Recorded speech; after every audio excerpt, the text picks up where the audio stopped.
So Chris, you coach with A-Team Fitness, and the advice you give your clients goes way beyond just counting calories. What are you getting at today? So this presentation is geared towards people who understand macros, who understand the importance of protein. They've tracked before, they have followed a structured workout, but now they've kind of graduated past that and they want to kind of balance their lifestyle with their health, and they want a more simple approach. So that's what we're going to dive into today. You talk a lot about engineering your environment rather than relying on willpower. What do you mean by that? So the people that you surround yourself with make a big difference. The things that you do for fun, how you kind of identify yourself as a person. Like if you're an outdoorsman, that means that you're spending lots of time going on walks outside. If you're a bird watcher, that means you're gonna spend some time getting some steps and finding your favorite birds and listening for your favorite bird calls. So let's start with how people eat. You make a distinction between eating to fullness and eating to satisfaction. What's the difference?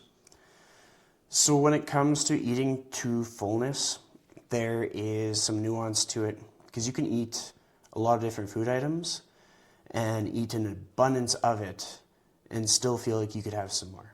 Oreo cookies are a great example, or even something like donuts, where you could probably eat a week's worth of servings of it and still feel like you could have some more food. So then we talk about satiety.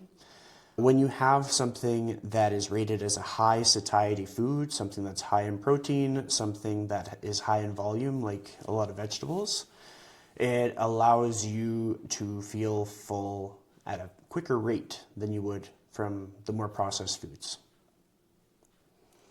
So how does someone actually find that sweet spot? You mentioned an 80% rule. So I attribute the 80% rule to a lot of different things. Some of that is just finding balance in life, knowing that you can create structure with your nutrition to where if somebody makes a pie for like Thanksgiving, you don't have to turn it down. And then additionally, 80% being that if you are just getting used to eating in moderation, you could picture what would be your normal serving size and try 20% less. So if I was used to filling up my plate to the brim and I wanted to try portion control, I could just have 20% less of each item regardless of what that item was. So it's a combination of understanding food quality and then also just like having a visual comparison to look at.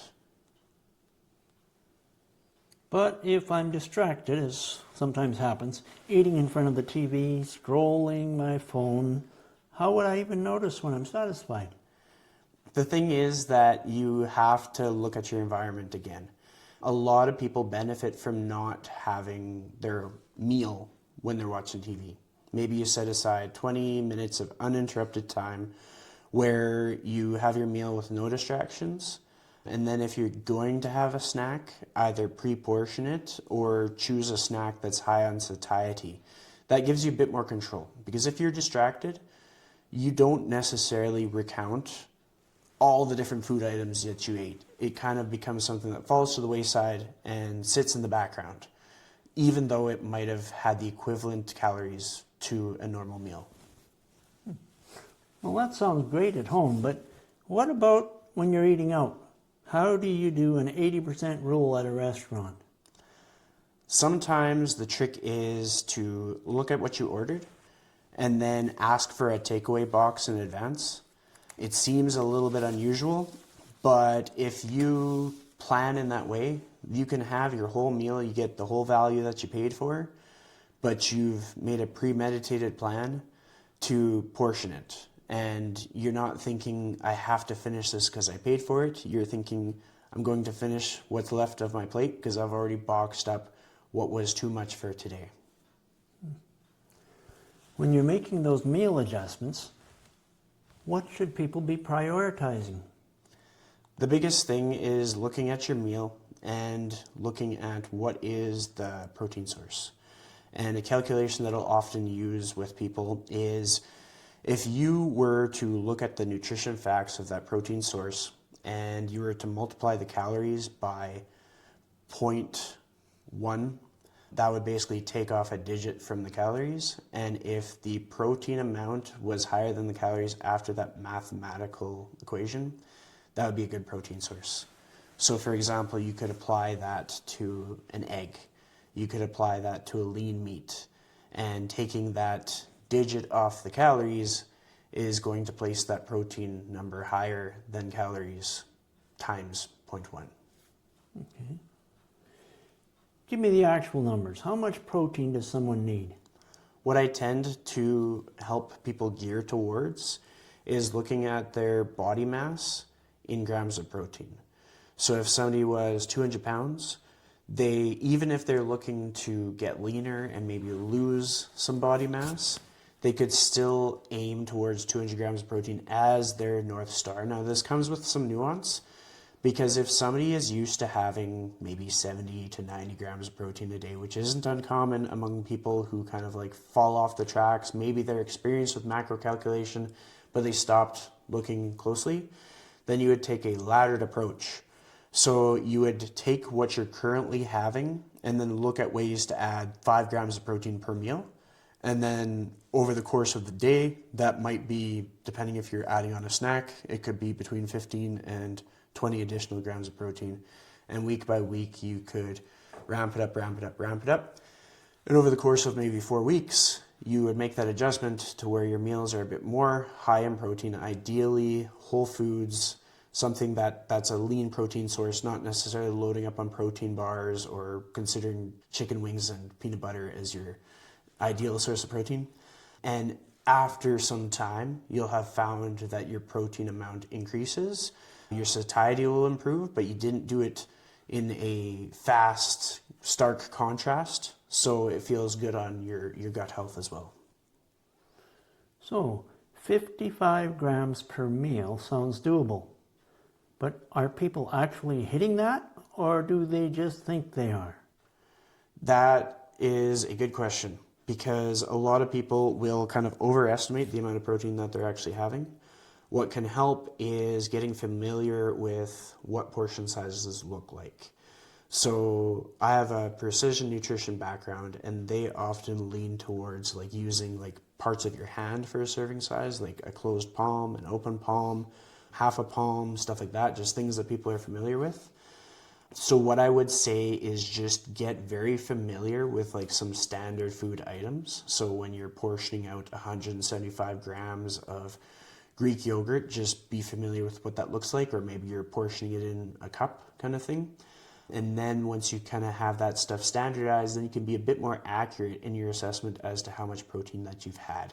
That's where people having a background of measuring their food can help, because they've tested it at least once, but then when they can replicate that by using the same dishes, using the same kind of like measurement standards, then they can be more certain as to how much they've had. So why is protein so important beyond just the number on the scale? The cool thing with protein is if you are deficient in protein, it's actually harmful to your immune system. So if you get more protein, you can stay healthier, like holistically. It also supports muscle maintenance and muscle growth, which either directly or indirectly benefits your brain health. Because if we think about it, like our whole body benefits from being strong. It's not necessarily like looking a certain way. It's just operating on all cylinders, being able to support all of our organ function, move pain-free, all that stuff. So protein goes far beyond just being like a gym bro or wanting to bulk up. It's a very essential item in our daily routine. So how do you keep it simple day to day? Not everyone has time to cook elaborate meals. So my approach is I suggest kind of like, there's a lot of different terms for this, but the way I look at it is if you're going to meal prep, don't worry about meal prepping specific dishes, but perhaps meal prep like a protein item.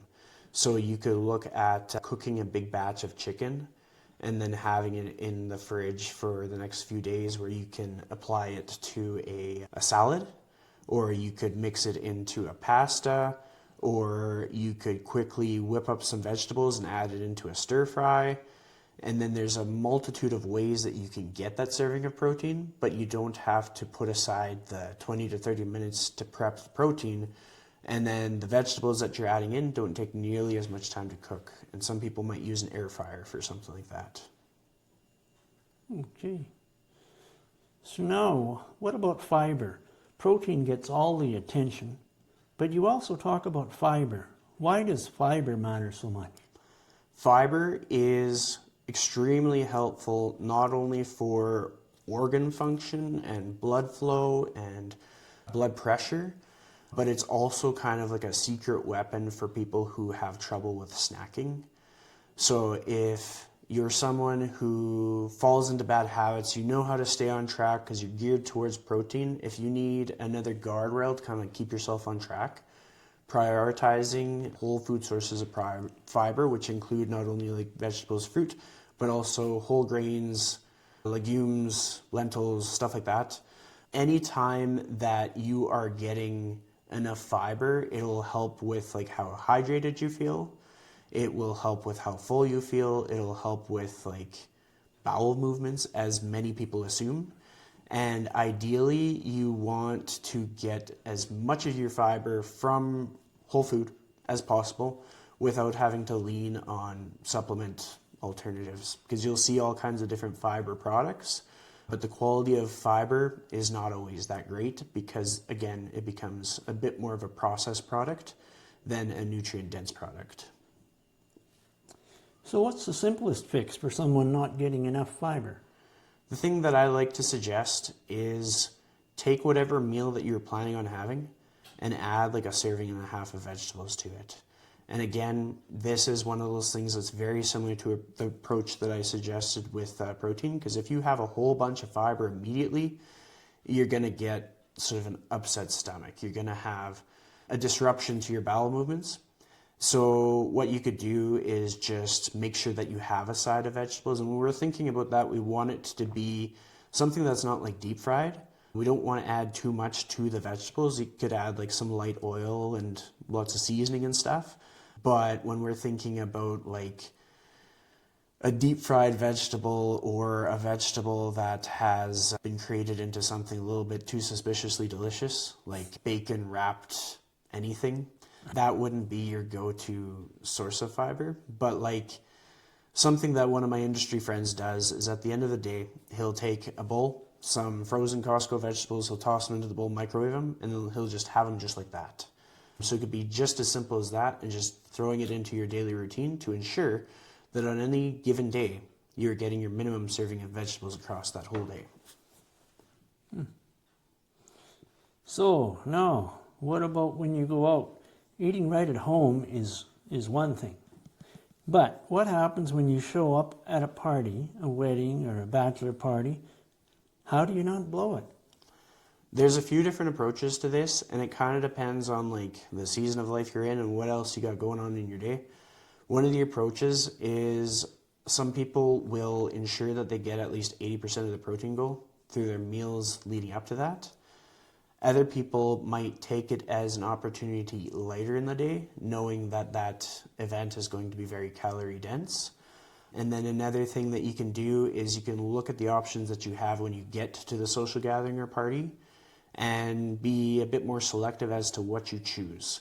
So what I like to do is if there's like a potluck or a gathering, if there's a veggie tray, then I'll make sure that I get a full serving of vegetables from the veggie tray, and I might just ignore the chips for the evening. And then there's other approaches where it could be like if you're going to something where everybody brings their own thing, you could bring the thing that you need to reach your goals. You could bring a very high protein salad if that's an option.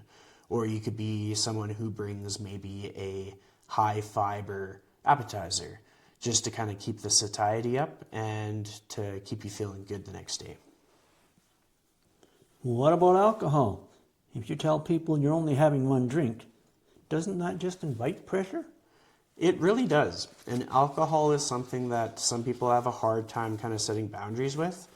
So one of the things that I often talk about is if you always have something in your hand, the conversation never gets brought up as to like, can I get you something to drink? And whether it's a bottle of water or like an alcohol-free alternative, like an alcohol-free beer, an alcohol-free cocktail, all of a sudden they're never going to bring up like, can I get you something? Why aren't you drinking something? Because a lot of people who say, well, I'm going to go to this party, I'm only going to have one, it's very hard to enforce that constraint, whether it's the people walking around serving you or whether it's somebody just kind of giving you a nudge like, another one won't be a big deal. So having something in your hand already is a great way to kind of set a very subtle boundary that doesn't have to be talked about. That's clever. But beyond one night, how do you get the people in your life on board long term? So what I find to be helpful is kind of enrolling them on your why. So for some people, they might cut out alcohol because of a performance goal. Maybe they're competing in a sport.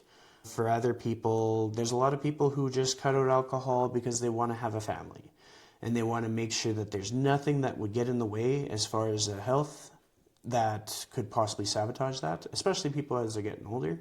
But just kind of like enrolling people into the story behind why you make the choice that you make can help some people be that much more supportive. So, setting personal boundaries. You talk about boundaries a lot. Why are boundaries a health topic?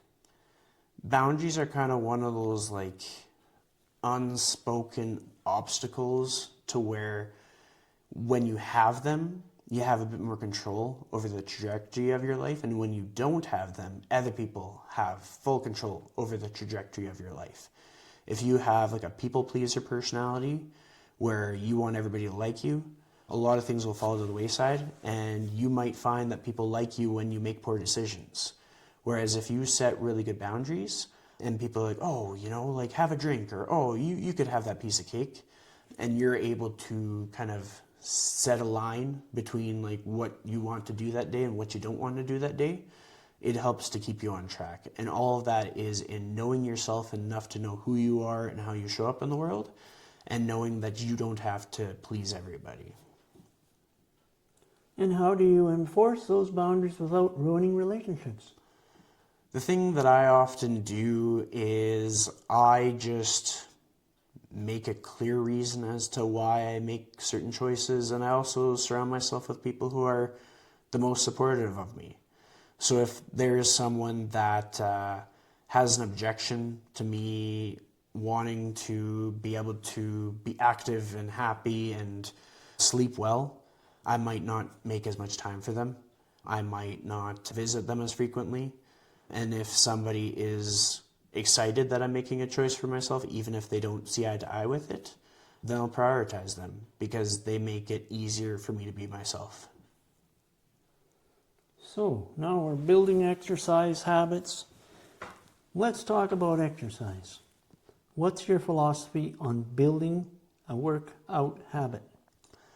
The thing is that everybody needs to train, but not everybody's life is the same.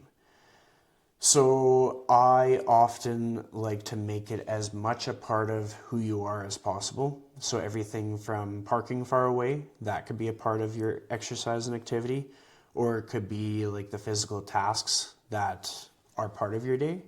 Sometimes people are quick to find like the path of least resistance to physical labor. They might use machinery or they'll use like a quad or something. But if you have an opportunity to make your tasks just a little bit difficult for the sake of adding some resistance training, then I tend to steer people towards that. Like if somebody's shoveling their own snow and it's completely pain-free, that's not a bad thing. And you can kind of count that into some of their exercise. The other side of the equation is helping people understand that just because they're used to a structured 60-minute workout uninterrupted doesn't mean that a multi-stage 15-minute workout routine would be a bad thing. Like if you found you had to do part of your workout right when you got out of bed, part of your workout between breakfast and lunch, part of it in the afternoon, and part of it before you go to bed, there's no harm in that, and you'll still benefit just as long as you're consistent with that process. What about people who genuinely can't find the time? Busy parents, long work hours. So when it comes to that, you just have to be creative. You don't necessarily have to have your workout in the gym. You don't have to have your workout in the same time every single day, but you can identify the things that you would do that you would define as making you busy and start finding ways to make those things more active. Everything from having a walking treadmill at your desk when you're doing your work to maybe joining a stroller size class if you're a parent. You can also look at ways to make your social activities into active activities. So a lot of people will have to catch up for a meeting with somebody, or they will want to just connect with people in their life. And if you can make every connection that you have into an active connection, whether it be going for a walk, going for a run, maybe working out together at a fitness class or something like that, that can make it easier to start to find time to work out. You mentioned something called NEAT. What is that and why should people care?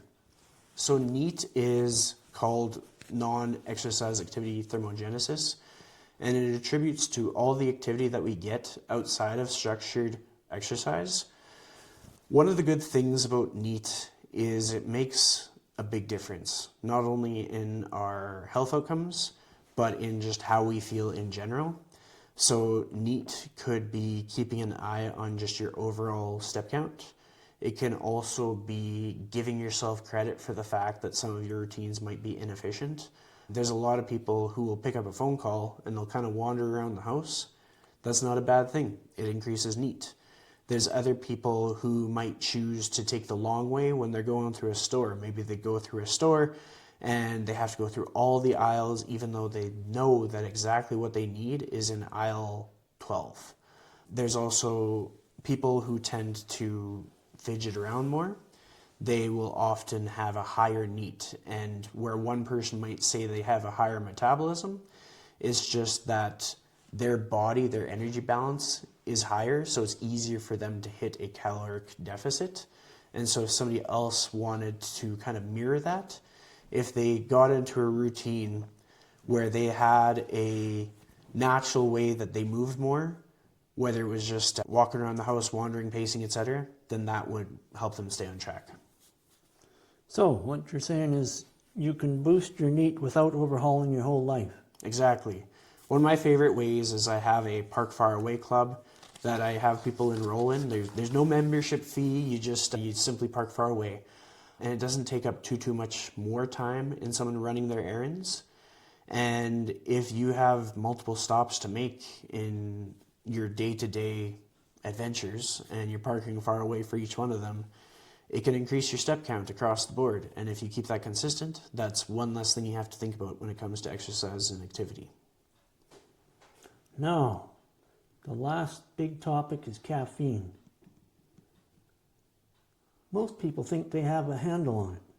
What are they missing? A lot of people think that caffeine doesn't affect them, but caffeine actually has a half-life which often lasts like 5 to 6 hours in some instances, sometimes more. So when you're looking at your dosage of caffeine, ideally you should keep it under between 200 and 400 milligrams. And anything beyond that, the way to moderate it would be to substitute it for a decaffeinated coffee or a caffeine-free herbal tea. Walk me through the math. If someone has coffee at noon, what's happening at bedtime? So they could potentially still have caffeine in their system by 6 to 8 o'clock. Again, it depends on the dosage. And so if you still have caffeine in your system, it's going to impact your sleep quality. And for a lot of people, it can result in increased feelings of anxiety, like just that restlessness where you don't quite feel at peace and your body's not going through the processes of winding down the way it needs to. Yeah, but some people say, caffeine doesn't affect me. I can drink espresso at 8 p.m. and fall asleep fine. And oftentimes when you're getting to know that person better or when you're observing some of their other lifestyle routines, you'll find that they may have higher blood pressure or they may have trouble kind of like committing to early morning routines just because of the quality of sleep. So what I like to do is I like to ensure that people are keeping an eye on their caffeine dosage because it does have a ripple effect on their lifestyle, and often moderating caffeine intake can have improvements just from that one simple change. So, what's the fix? Cold turkey? Honestly, I would just say pick your caffeine of choice. So whether it's like a couple cups of coffee in the morning to get you to that 200 milligrams, or if you're into energy drinks, keeping it to just one energy drink. And that's what can kind of keep you on track to knowing your dosage. And then beyond that, if you like the flavor, you like blue raz flavor, or if you like just the taste of coffee, then look into the substitutes. Look into maybe like a flavored water, or look into having a decaffeinated coffee, or maybe a green tea or a mint tea. So, we're going to wrap it up with the big picture. If you had to sum all of this up, what's the one thread connecting everything we just talked about? The one thread connecting everything that we just talked about is you have to see yourself as the person who you want to be, because all of the decisions that you make tie to that identity. So if you're someone who likes to go on lots of walks, likes to spend time with their family, you like to be active, then that means that your nutrition choices have to support that level of activity. That means that when you're with family, you need to choose active ways to connect rather than just kind of sitting down and talking. Go for a walk in nature and talk. And all these things kind of connect to each other, so you have to look at ways that they can support one another. So, you're saying willpower alone isn't the only answer. I know a lot of people who are very dedicated to their different fitness routine or to their nutrition, but in that same sense, everybody has bad days where they're not always motivated to do the thing. So if you can make it part of your identity and make it part of just what groceries you keep in your fridge, the ways that you show up to gatherings, and how you allocate your time, then it makes it so that you don't have to simply rely on willpower, and you can just do it because that's who you are.